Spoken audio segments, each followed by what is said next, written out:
It's day 20 of the government shutdown. Joining us now, National Economic Council Director Kevin Hassett. It's good to see you, Kevin. Good morning. Morning. Give me the blueprint of how you think this ends. I don't think it's that difficult for you, maybe, to go out on a limb here. Do you think the president gets involved and gives the Democrats some type of assurance for these Obamacare subsidies, or do you think he takes a hard line? And you mentioned over the weekend that some extreme measures are possible about firing people, taking away things that are important to Democrats. What do you think really happened? Right. Well, first of all, the president has been very active throughout this process, but it's also his position that this is a thing that the Senate needs to work out. A lot of our friends in the Senate have said that it was just bad optics for Democrats to open the government before the No Kings rally, and that now there's a shot that this week things will come together and very quickly the moderate Democrats will move forward and get us an open government, at which point we could negotiate whatever policies they want to negotiate with regular order. Now, I was very pleased to see that my friend Senator Shaheen from New Hampshire, a very sound-minded Democrat, came out and supported opening the government on Friday. So it means that there's sort of cracks in the Schumer armor. I think the Schumer shutdown is likely to end sometime this week. But I can tell you that if the story that we've been basically hearing from moderates that, look, we just can't do it in front of the No Kings rally, if that ends up not being true, then I think that the White House is going to have to look very closely, along with Russ Vought, at stronger measures that we could take to bring him to the table. So there would be negotiations about what to do. We're running out of time before November 1st. There would be negotiations about what to do with the pandemic super subsidies for Obamacare. Well, that again is an issue for the Senate. The Democrats passed that law. It was in an emergency for COVID, and they ended it now because it was such an expensive law. And so it's the Democrats' policy, it's the Democrats' shutdown, and it's the Schumer shutdown. And really, the Senate needs to figure it out. But it affects, real people and people in red states. And I mean, we're subsidizing health care for a lot of, but like it or not, that's just the position we're in. So there are certain people that either wouldn't have health care or where the premiums would go up so much. And not to say that it's, not Obamacare's fault, because there's a lot of flaws, but you see something where there would be some fixes put in to get Republicans to agree to do that?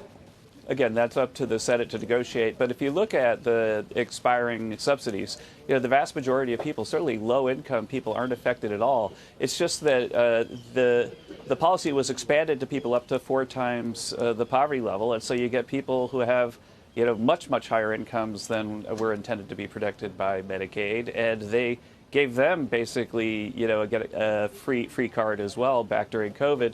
And I think that some scrutiny about that is something that in the course of ordinary Senate business, I would expect senators should debate that. But this is about keeping the government open. Remember, the Democrats got 13 continuing resolutions that were clean when Joe Biden was there, which means that Republicans understood their constitutional duty to keep the government open time after time after time. People say, oh, the Democrats voted for CR 13 times, but it's actually the Republicans voted for it, too, because they understand that the job of the senator is to be the voice of moderation in Washington, as opposed to what Senator Schumer's doing, frankly, where he's the exact opposite. Is anybody talking to anybody, Kevin? Because every news report, every person we talk to makes it sound like there is not. Absolutely, especially like within the Senate, everybody's talking to everybody. But does that extend to the White House? Does this extend beyond that? It doesn't sound like, yes. Like last week, Schumer and Thune were saying that they hadn't had conversations. Well, everybody in the White House has conversations with senators every day, is all I can say. And but in the end, it's the position of the White House that the president believes that the Senate needs to work this out. Hey, Kevin, do you think that, given some of the events in the credit market, there's some new proposals to raise FDIC to $10 million or something? Mm-hmm. The Journal takes issue with that, says it wouldn't be for all banks. I guess it'd be for some of the small, not the money center banks, given what happened with Silicon Valley Bank shares and others. But the Journal says $250 is fine for 99% of the depositors at these institutions. And this just would increase the moral hazard of banks not minding their P's and Q's if they had even more FDIC coverage. What do you think we ought to do? Well, I could say that we looked at what was going on last week with the stress about banks and some defaults. I spoke at length with a large group of CEOs at the end of last week to see what they thought, especially big bank CEOs who have, and some small bank CEOs as well. And I think that there's not a heightened level of stress that's unusual at all right now. And if you look at the strength of the economy, we've got GDP now growing at about 4%, and the strength of the fiscal situation in the U.S.